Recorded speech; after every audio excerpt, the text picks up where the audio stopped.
Hello my dear future doctors and my dear friends. तो बहुत से लोगों के कमेंट में पूछ रहे थे कि बिहार का कट ऑफ कितना जाएगा, ये रैंक वाइज बता दीजिए। तो अभी मैं वही लाया हूँ। अभी मैं लेकिन ऑल इंडिया कोटा का ही कट ऑफ ला पाया हूँ। रैंक वाइज के ऑल इंडिया कोटा का जो लास्ट ईयर था वो कितना था, तो लास्ट ईयर का मैं आपको बता रहा हूँ। तो उसी के अकॉर्डिंग आपको 2024 का मैं एक्सपेक्टेड बता सकता हूँ। तो सबसे पहले आप देखिए ये जनरल कैटेगरी का। तो आप जनरल कैटेगरी का आप देख पा रहे हैं अनरिजर्व का कि ये जो राउंड 4 है, तो राउंड 4 में जो जनरल कैटेगरी का कट ऑफ था ऑल इंडिया रैंक 22,485, और जो बिहार का कॉलेज मिला था वो था जीएमसी पूर्णिया। तो जीएमसी पूर्णिया मिला था राउंड 4 में, ऑल इंडिया रैंक थी 22,485। तो इस बार क्या एक्सपेक्टेड रैंक रहने के चांस हैं ऑल इंडिया कोटा के लिए? तो मैं आपसे यही कहूँगा कि आप अब तो ज़्यादा ही रैंक मान के चलिए, क्योंकि यहाँ सब कुछ ज़्यादा ही हो रहा है, कट ऑफ भी हाई जा रहा है, रैंक भी हाई जा रही है। तो मेरे हिसाब से अगर आपकी रैंक 22,000 से 23,000 के बीच है तो आपको ये कॉलेज ऑल इंडिया कोटा के थ्रू मिल जाएगा। ठीक है, 22,000 से 23,000 के बीच अगर आपकी रैंक है, इस रेंज में आप रहते हैं तो आप समझिए कि आपको राउंड 4 तक कॉलेज मिल जाएगा। अगर आपकी रैंक इससे कम है 21,000 से 22,000 के बीच, तो ज़्यादा सेफ़ हैं आप। ठीक है, इसके बाद हम बात करते हैं ओबीसी कैटेगरी की, और राउंड 4 का डाटा है ये। तो all India rank OBC category के लिए गई थी 23,283, और जो कॉलेज अलर्ट हुआ था वो था Jannayak Karpoori Thakur medical college and hospital Madhepura. ठीक है, तो अब 2024 के लिए रैंक क्या रहने वाली होगी, तो आप रैंक अभी हाई मान के ही चलिएगा, और मैं आपसे यही रिक्वेस्ट करूंगा कि आप हाई मान के ही चलिएगा। तो अगर आपकी रैंक 23,000 से 24,000 नहीं, 23,000 से 23,500 के बीच है, तब तो आपको कॉलेज मिलने के चांस हैं। अगर आपकी रैंक इससे कम है, जैसे कि 22,000 से 23,000 के बीच, तो आपके ज़्यादा चांस हैं कि आपको कॉलेज ऑल इंडिया कोटा के थ्रू मिल जाएगा। और इसके बाद अब हम बात करते हैं ईडब्ल्यूएस कैटेगरी की। तो ये भी राउंड 4 का डाटा है। तो ईडब्ल्यूएस कैटेगरी के लिए राउंड 4 में जो रैंक गई थी ऑल इंडिया रैंक, वो थी 23,495।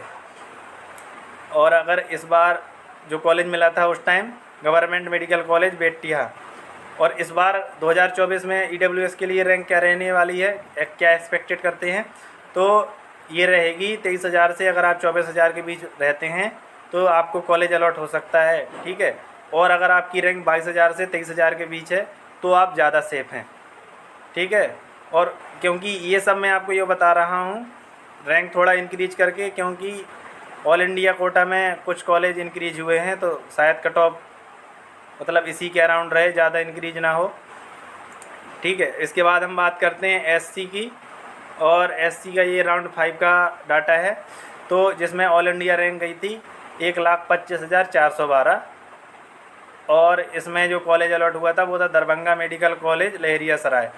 तो ये फ्रेंड ये देखिए आप, ये राउंड 5 का डाटा है। तो राउंड 5 ये ज़रूरी नहीं है कि वो हमेशा हो, तो इसलिए आप रैंक कम मान के ही चलिए कि और कम रैंक चाहिए तब ज़्यादा चांस है कि आपको कॉलेज मिले। जैसे ये रैंक 1,25,412 है, तो मैं तो यही सजेस्ट करूँगा कि अगर आपकी रैंक 1,20,000 या 1,00,000 से 1,10,000 के बीच है तो ज़्यादा चांस है कि आपको कॉलेज मिल पाए, क्योंकि राउंड 5 है, ज़रूरी नहीं हमेशा हो।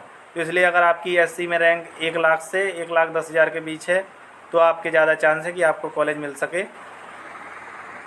इसके बाद हम बात करेंगे एसटी कैटेगरी की। तो एसटी कैटेगरी के लिए ये राउंड 4 का डाटा है, और राउंड 4 के लिए एसटी कैटेगरी में जो ऑल इंडिया रैंक गई थी वो थी 1,69,659, और जो कॉलेज अलॉट हुआ था वो था अनुग्रह नारायण मगध मेडिकल कॉलेज, और ये कहाँ पर लोकेटेड है, गया में। ठीक है, तो जो एसटी कैटेगरी के लिए रैंक हो गई वो है 1,69,659।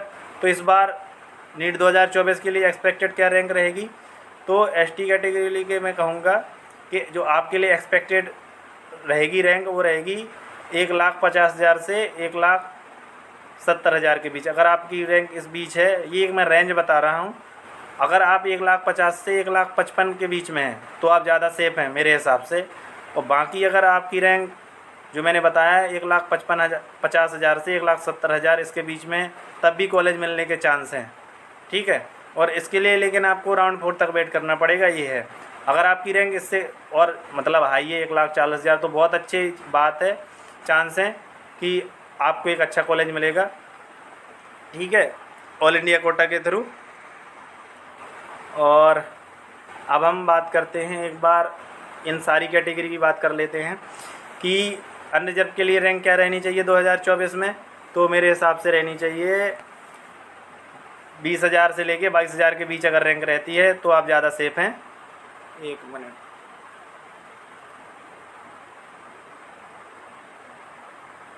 20 से अगर आप 22 के बीच रह रहे हैं तो आप ज़्यादा सेफ हैं। इसके बाद हम ओबीसी कैटेगरी की बात कर रहे हैं। तो अगर आप ओबीसी में 21,000 से लेके 22,000 के बीच में हैं तो आपके ज़्यादा चांस हैं। ठीक है, या आप 23 भी मान लीजिए।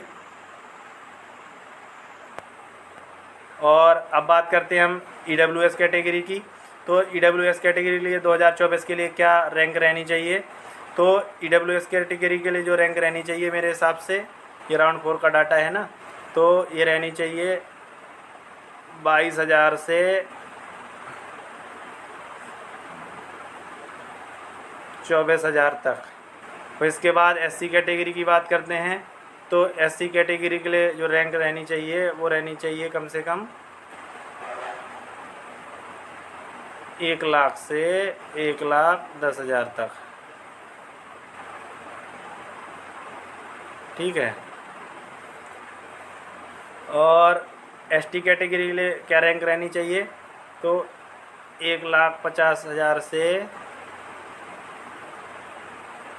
1,60,000 तक रहे तो ज़्यादा सेफ़ है। ठीक है, तो अगर आपकी रैंक इस बीच आती है तो ज़्यादा सेफ़ है मेरे हिसाब से। और यही मेरे हिसाब से एक्सपेक्टेड कट ऑफ रहेगा बिहार के लिए ऑल इंडिया कोटा का। और बाकी इसकी पीडीएफ मैं डिस्क्रिप्शन बॉक्स में डाल दूँगा, तो आप उसको वहाँ से डाउनलोड कर सकते हैं।